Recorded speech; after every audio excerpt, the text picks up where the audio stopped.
हाय। आज के इस वीडियो में हम सॉल्व करेंगे LeetCode SQL 50 study plan का 31st क्वेश्चन। तो आइए देखते हैं इस क्वेश्चन में क्या है। इस क्वेश्चन का नाम है primary department for each employ. तो यहाँ पे हमें एक टेबल दी गई है जिसका नाम है एम्प्लॉय और उस टेबल का स्कीमा है employee ID, department ID and primary flag. तो यहाँ पे if we see combination of employee ID and department ID is the primary key for this table. और यहाँ पे एक प्राइमरी फ्लैग कॉलम है जो एक इनम है, इसमें वैल्यूज़ होंगी y और n। If the flag is y the department is primary department for the employee, right, which is understood. तो प्रॉब्लम स्टेटमेंट देखते हैं। Employees can belong to multiple departments. When the employee joins other department, they need to decide which department is their primary department. Note that when an employee belong to only one department, their primary column is n. तो which means कि किसी एक organisation में employees होते हैं वो अपने department switch कर सकते हैं, राइट। और ऐसा भी हो सकता है कि कोई एम्प्लॉय एक ही डिपार्टमेंट में काम करे अपने पूरे टेन्योर में। तो दोनों ही सिनेरियोज यहाँ पे कवर्ड हैं। अगर कोई एम्प्लॉय बिलोंग करता है मोर देन वन डिपार्टमेंट को इन दैट ऑर्गेनाइजेशन, तो उसमें उसको सिलेक्ट करना होगा कि which will be his or hers primary department, और वहाँ पे प्राइमरी फ्लैग की वैल्यू वाई हो जाएगी if that employee belongs to more than one department. But अगर कोई एम्प्लॉय एक ही डिपार्टमेंट को बिलोंग करता है तो उसका जो एक डिपार्टमेंट है वही उसका प्राइमरी डिपार्टमेंट होगा, इसलिए प्राइमरी फ्लैग की वैल्यू एन रहेगी। But that will be considered as a primary department for that employee क्योंकि उसके पास एक ही डिपार्टमेंट। ठीक है, तो यहाँ पे हमें एक सॉल्यूशन लिखना है to return all the employee with their primary department. For employee who belong to one department report their only department. ठीक है, तो या तो एम्प्लॉयज़ के लिए जो प्राइमरी फ्लैग है वो वाई हो, या फिर वो एक ही डिपार्टमेंट को ब्लॉक करते हो। उन एम्प्लॉयज़ की हमें डिटेल्स देनी है और उनके प्राइमरी डिपार्टमेंट का नंबर भी बताना है, which means the department ID. तो यहाँ पे if you see from this example, ये एम्प्लॉय आईडी है, डिपार्टमेंट आईडी और प्राइमरी फ्लैग है। तो यहाँ पे फॉर एम्प्लॉय आईडी 1, इनके एक ही डिपार्टमेंट है और प्राइमरी फ्लैग एन है, which means one department ID 1 is there primary department जो कि आउटपुट में है। फॉर एम्प्लॉय आईडी 2, यहाँ पे इनके दो डिपार्टमेंट है 1 एंड 2, बट इन्होंने 1 के लिए प्राइमरी फ्लैग वाई किया है, तो यहाँ पे 1 आया है आउटपुट में। एम्प्लॉय आईडी 3 के लिए एक ही डिपार्टमेंट है तो एक ही आया है। एंड एम्प्लॉय आईडी 4 के लिए 3 डिपार्टमेंट है, बट इनका जो प्राइमरी डिपार्टमेंट है वो 3 है क्योंकि यहाँ पे प्राइमरी फ्लैग वाई है, और वही हमें आउटपुट में मिला है। नीचे उसका एक्सप्लेनेशन भी दिया है। आई होप ये आपका एक्सप्लेनेशन से समझ आया होगा। आगे का सोल्यूशन लिखते हैं तो और बेटर समझ आ जाएगा। तो यहाँ पे सबसे पहले तो हम सिलेक्ट करते हैं एम्प्लॉय आईडी और साथ में काउंट करते हैं कि उनके कितने डिस्टिंक्ट डिपार्टमेंट है। वैसे डिस्टिंक्ट लगाने की ज़रूरत नहीं है, यहाँ पे आई जाएगा। तो we can say department ID और इसको एलियास दे देते हैं डिपार्टमेंट काउंट। तो which means which employee belongs to how many department. और जब कोई डिपार्टमेंट काउंट किसी एम्प्लॉय आईडी के लिए 1 होगा तो वही उसका प्राइमरी डिपार्टमेंट होगा, राइट। और अगर 1 नहीं होगा तो फिर हम फ्लैग चेक करेंगे। तो ये हम सिलेक्ट करेंगे फ्रॉम टेबल एम्प्लॉय, और यहाँ पे since we are doing aggregation we will do group by employee ID. और इस डेटा को हम एक कॉमन टेबल एक्सप्रेशन में डाल देते हैं विद डिपार्टमेंट डेटा एज। और अब आगे का सोल्यूशन लिखते हैं। तो आगे के सोल्यूशन के लिए हमें आउटपुट में क्या क्या चाहिए। हमें चाहिए employee ID and department ID. तो यहाँ पे हम एम्प्लॉय आईडी सेलेक्ट करेंगे और डिपार्टमेंट आईडी सेलेक्ट करेंगे। एंड एज ऑलवेज ये भी हम आगे देखेंगे कि हमें कौन से टेबल में से या कौन से सिटी में से हमें ये कॉलम सेलेक्ट करना है। But for now we will join employee table with the city. तो एम्प्लॉय को हम ज्वाइन करेंगे डिपार्टमेंट डेटा के साथ, और इन दोनों को यहाँ पे एलियास दे देते हैं, एम्प्लॉय को ई एंड डिपार्टमेंट डेटा को D. And the join condition will be E dot employee ID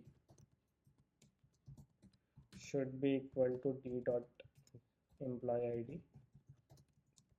और साथ में यहाँ पे हमें एक और कंडीशन लगानी है, that will be a filter condition. और यहाँ पे हम यूज़ करेंगे, या तो हमारा जो एम्प्लॉय टेबल है उसमें प्राइमरी फ्लैग वाई हो, हमें वो वैल्यू सेलेक्ट करनी है। तो we can say E dot primary flag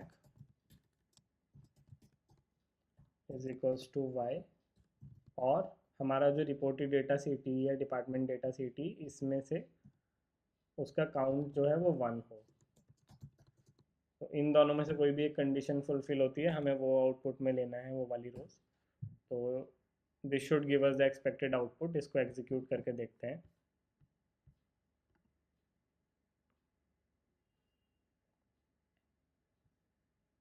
okay, यहाँ पे हमसे एक गड़बड़ हो गई, हमने यहाँ पे सिलेक्ट नहीं किया। तो this will be E dot employee I D and E dot department I D.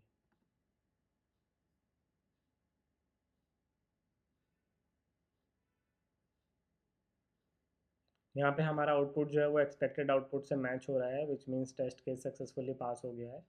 तो चलिए अभी सॉल्यूशन को सबमिट कर देते हैं।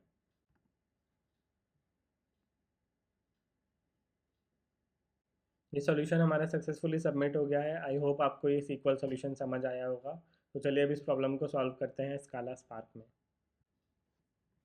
एज ऑलवेज हमारे पास हमारा स्पार्क सेशन रेडी है, और एम्प्लॉय टेबल का भी डेटा मैंने एम्प्लॉय डीएफ में स्टोर करके रख लिया है। तो चलिए अब हम अपना सॉल्यूशन लिखते हैं। जैसे हमने सीक्वल में एक सी टी बनाया था, ऐसे ही यहाँ पे डिपार्टमेंट डीएफ करके एक डेटा फ्रेम बना लेते हैं इक्विवेलेंट टू सी टी। और उसके लिए हमें एम्प्लॉय डेटा फ्रेम पे ट्रांसफॉर्मेशन लगाना था। So we will do group by employee ID,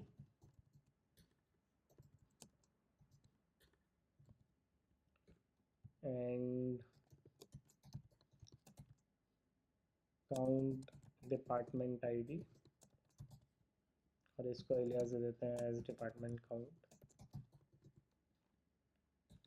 ठीक है, ये हमारा एक डेटा फ्रेम हो गया। और अब जो हम अपना फाइनल सोल्यूशन लिखेंगे उसको रिजल्ट डेटा फ्रेम में स्टोर करेंगे, और सीक्वल सोल्यूशन की तरह ही यहाँ पे हम जॉइन यूज़ करेंगे। बट जैसे मैंने पहले वाले क्वेश्चन में भी एलियास यूज़ किया था, यहाँ पे भी एलियास यूज़ कर लेते हैं। दिस विल बी ई, और इसको जॉइन करेंगे with the department data frame, और इसको भी एलियास दे देते हैं D. And the join condition here will be e dot employee id should be equal to d dot employee id।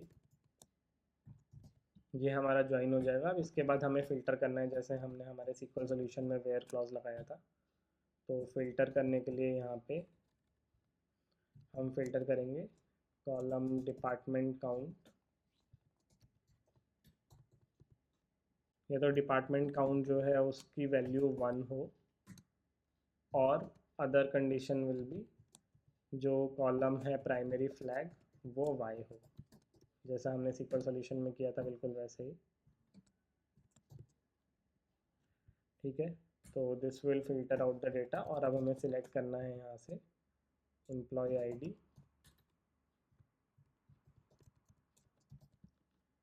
And department ID. तो अब इसको हम कंसोल पे प्रिंट करके देखते हैं, are we getting the expected output.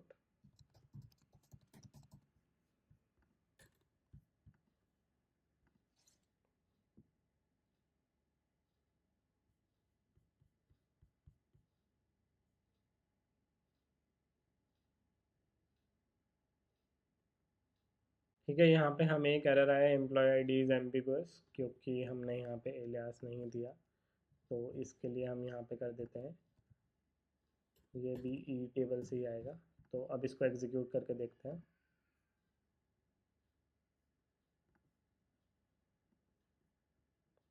Okay, यहाँ पे हमें जो एक्सपेक्टेड आउटपुट है वो मिल रहा है, जैसा लीड कोड सॉल्यूशन में मिला था। आई होप ये सॉल्यूशन आपको समझ आया होगा। If you have any doubts और suggestions, do let me know in the comment section. Please like this video and share this video and series with your friends and colleagues, and subscribe to the channel. Thank you for watching.